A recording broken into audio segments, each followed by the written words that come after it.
Alright, recording myself now. First question. How has your communication changed over the course of your relationship? How's my communication changed over the course of my relationship? It's remained fairly constant. It has been largely texting with... Oh wait, actually, no, it has changed. At first, we were close together, but when it became farther apart, we called more often. But we've fairly constantly texted throughout the entirety of our relationship. Just more calls after there was a greater distance between us. More phone calls. Awesome. More phone calls. Mm-hmm. Okay. Second question. How do you deal with conflict in your relationship? Let's see. We attempt to deal with conflict by discussing both of our sides of the issue and coming to an agreement after giving both sides a fair shake. Although, usually I'll, try to allow her to be right if I can sort of accept that. I'll usually try and value her side more than my own. But, yeah, usually we just try and discuss it. Without, loudly arguing or anything. We just discuss it calmly. Okay.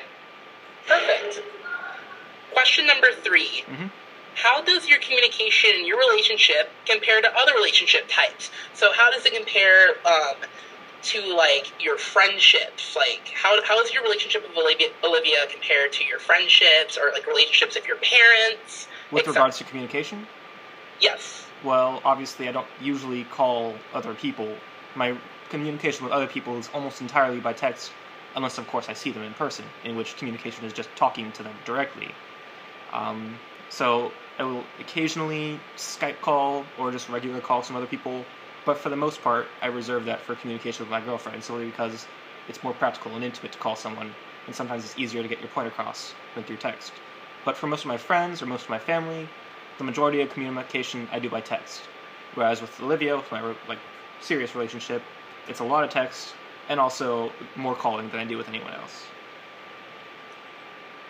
Awesome.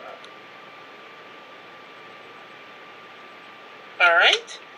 Question number 4. What pros and cons have you experienced in this relationship? With regards to the distance?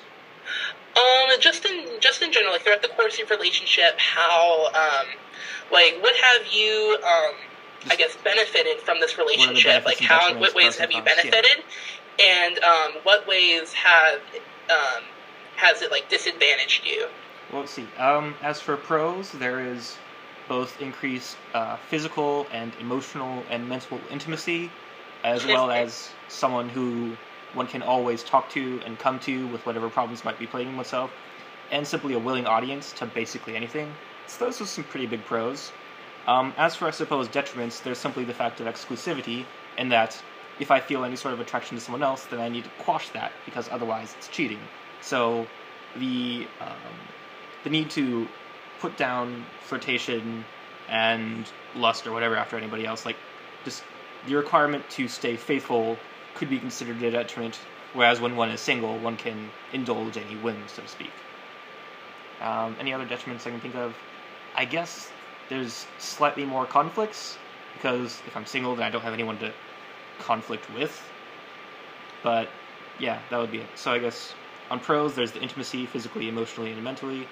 And for the cons, it would be the limits of exclusivity and the potential conflicts. Awesome. Okay, question number 5. What barriers to communication have you experienced? It could be, long distance, or, even when y'all, lived in the same, area. What barriers to communication have you experienced? I know what you mean by barriers to communication. Well, there is one glitch where when I send a text, sometimes it will splice it with text from a previous text, and so the message will just sort of get garbled halfway through and switch to something that's completely out of context. So that's weird, and whenever we've had to do that, I've had to take a screenshot of the picture and then send that as what the actual message sent was, because she received something slightly different than the text I sent. And usually that won't happen, but it will happen occasionally, and it's a minor annoyance, but not much bigger than that. Other barriers to communication, I suppose, would be if I wanted to talk on the phone call or through Skype, I would have to put myself into an environment in which it was private, because obviously I don't want everyone else to overhear what I'm saying. but it's not always practical, so I've just sort of like had to deal with that, I suppose. Any other barriers to communication? No, because we've always been able to text fairly frequently. So yeah, that hasn't really been a problem. Awesome. And then, of course, like, just being apart has been a barrier to your communication, right? Yeah, like, I guess, well, I mean, obviously, because I can't just, like, go over and talk to her, the only way I can talk is through either texting or calling or Skyping or whatever, which are, of course, a lot of methods, but I can't just pop over and say, hey, what's up, let's, like, in order to actually see face-to-face communication, obviously, we would have to plan that out and go on, like, a weekend or something. Okay. Perfect. Question number 6. What is the most important aspect of your relationship? I'm not entirely certain about that one. I guess mutual happiness. For us both to increase each other's happiness is probably the most important thing in a relationship. If one of us is happy at the expense of the other, or if neither of us are happy, then the relationship shouldn't really be. If both of us are making each other happy, then it's a good relationship, and that's important. Awesome. This one's an easy question.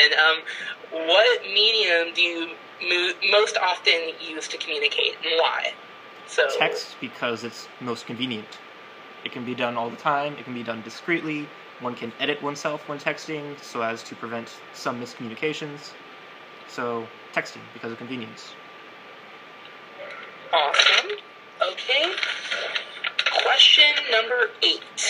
In what ways do you show affection or appreciation to your partner? Let's see. In what ways do I show affection? Well, there is kissing, of course. Usually just lips, no tongue. Well, there's of course also hugging, though it's a bit less frequent. I will occasionally give her back rubs, just little massages, just to show a bit of affection. And just cuddling in general, just sort of snuggling up to one another. It's always pretty fun. And we also will just say kind messages to each other at the start of most days, like, good morning, hope you have a nice day, or hope everything's going well, or something like that. We'll just send nice messages to each other at the start of the day. So just saying nice things to each other, and then those physical means of intimacy are generally the ways that we show affection. Awesome. Okay. Question number 9.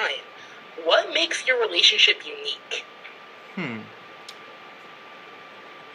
I'm not entirely certain that anything about our relationship could be 100% unique, because simply the fact that there's like 7 billion people in the world means that every aspect of our relationship has been emulated by some couple before. But I guess in totality, it's unlikely that anything other one is exactly the same.